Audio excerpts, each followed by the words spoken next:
പ്രിയപ്പെട്ടവരെ, അസ്സലാമു അലൈക്കും വറഹമത്തുള്ളാഹി. ഒരു മരണമുണ്ട്, എല്ലാവരും ദുആ ചെയ്യണം. കോഴിക്കോട് സ്വദേശിയാണ് കുവൈത്തിൽ വെച്ച് മരണപ്പെട്ടിരിക്കുന്നത്. കോഴിക്കോട് കുറ്റിച്ചിറ സ്വദേശി കത്യസം വീട്ടിൽ ആദിൽ, 48 വയസ്സാണ്. കുവൈത്തിൽ വെച്ച് മരണപ്പെട്ടിരിക്കുകയാണ്. ഇന്നാ ലില്ലാഹി വ ഇന്നാ ഇലൈഹി റാജിഊൻ. കുടുംബത്തോടൊപ്പം അബ്ബാസിയിലായിരുന്നു താമസം.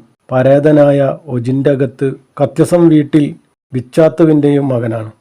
ഭാര്യ അടക്കാനി വീട്ടിൽ മക്സൂറ.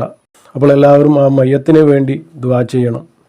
കോഴിക്കോട് സ്വദേശിയാണ്, കുവൈത്തിൽ വെച്ച് മരണപ്പെട്ടതാണ്. അപ്പോൾ പ്രവാസിയാണ്.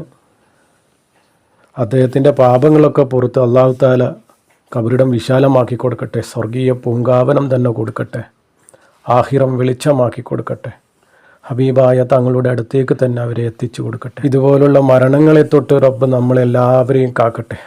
എല്ലാവരുടെയും ജീവിതവും മരണവും സന്തോഷത്തിലാക്കി തരട്ടെ റബ്ബ്.